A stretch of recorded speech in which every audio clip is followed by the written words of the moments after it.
అరుణాం కరుణాతరంగితాక్షీం ధృతపాశాంకుశపుష్పబాణచాపాం అణిమాదిభిరావృతాం మయూఖైః గురురిత్యేవ విభావయే భవానీ. గ్రహముల యొక్క ప్రభావాలను మనం తెలుసుకోవడం, వాటికి నివారణలు చేసుకోవడం, ఈ నివారణ చర్యల వలననే భారతదేశంలో మనకు జ్యోతిషం యొక్క వినియోగం బాగా పెరిగింది. తద్వారా మనకు మహాత్ములు ఎంతమందో జన్మించడానికి కారణమైనది, దోషాలను అధిగమించడానికి కారణమైనది. ఆ విధంగా మన నివారణ చర్యలను ఆచరణలో పెట్టి సత్ఫలితాలను పొందిన వారు తమ అనుభవాలను కింద కామెంట్లలో రాస్తే కొత్త వారికి కూడా ఆ పరిహార క్రియలపై ఉండే అభిమానం పెరుగుతుంది, వినియోగించుకోగలుగుతారు.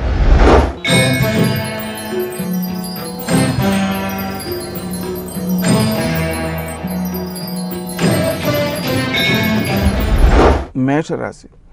ఈ రాశి వారు తాము ఆచరించే కార్యక్రమాల్లో పట్టుదలతో వ్యవహరించి సకాలానికి పనులను పూర్తి చేస్తుంటారు. చేసే పనులు కూడా సౌందర్యవంతంగా, అంటే అందరినీ ఆకట్టుకునే విధంగా ఉంటాయి. మీరు ఇతరుల కోసం చేసేటువంటి ప్రయత్నాలు ఏవైతే ఉన్నాయో సత్ఫలితాలను ఇచ్చేవిగా ఉంటాయి. మాట్లాడే తీరులో కొన్ని సందర్భాల్లో నైపుణ్యంతో మాట్లాడగలుగుతారు. కొన్ని సందర్భాలలో ఇతరులను నియంత్రించేటువంటి ధోరణి కనిపిస్తుంది. అది కొంతవరకు వ్యతిరేకతనిచ్చే అవకాశం ఉంది. ఆ కారణంగా తక్కువగా మాట్లాడేటప్పుడు ఎదుటి వాళ్లకు సౌకర్యవంతంగా మాట్లాడడం, ఎదుటి వాళ్ళు అపార్థం చేసుకోకుండా ఉండడం కోసం తక్కువగా మాట్లాడడం అనే చర్యలు మీ యొక్క అభివృద్ధికి కారణమవుతాయి. మీ సోదరులు కానీ స్నేహితులు కానీ పలు విధాలుగా మీకు సహకరిస్తారు. ఆ సహకారాల వల్ల మీరు విజయాలు త్వరితంగా సాధించగలుగుతారు. నిర్ణయాలు తీసుకునే మాత్రం కొంత జాగరూకతతో మెలగాల్సిన అవసరం ఉంది.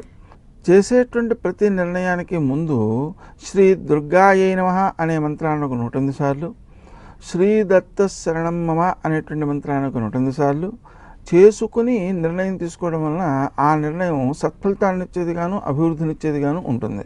శత్రువులు మీకు అపకారం చేయదలిచినప్పటికీ కూడా దానికంటే అధిగమించే స్థాయిలో మీ కృషిశీలత ఉండడం వల్ల మీ యొక్క కృషిశీలత ద్వారా మీరు గౌరవాన్ని పొందే అవకాశం ఉంది. మీరు నైపుణ్యాలను పెంపొందించుకునే అవకాశం ఉంది.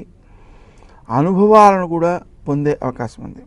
వీటన్నిటి ద్వారా మీరు పొందేటువంటి ఆ విజయాలు మీ గౌరవాన్ని పెంపొందించేవిగా ఉంటాయి. వృత్తి స్థానంలో ప్రతి పనిలోనూ కూడా కొంత అధిక వ్యయం అయ్యే అవకాశం ఉంది. ఆ వ్యయాన్ని మీరు నియంత్రించుకుంటూ ఉండాల్సిన ఆవశ్యకత కూడా ఉంది. 2-3 మార్గాల్లో ధనాన్ని సమకూర్చుకుని అత్యవసరమైనటువంటి ఖర్చులకు మాత్రమే వెచ్చిస్తూ ఉండాలి. ఆత్మీయులతో సంప్రదించి ఏ విషయం అందైతే మీరు ఖర్చు చేస్తున్నారో ఆ నైపుణ్యం కలిగినటువంటి ఆత్మీయుల ద్వారా మీరు ఆ ఖర్చును నియంత్రించినట్లయితే నష్టపోకుండా లాభపడేలా అవకాశాలు ఏర్పడతాయి. ముఖ్యంగా ఆర్థిక విషయాల్లో రావలసిన సొమ్ము చేతికి అందినా కూడా వెచ్చించడానికి తప్పనిసరిగా వెచ్చించాల్సిన ప్రదేశాలే కాకుండా ముందుగా ఇతరత్రా కూడా ఖర్చు పెట్టేసేయడం వలన నష్టపోయే అవకాశం ఉంది.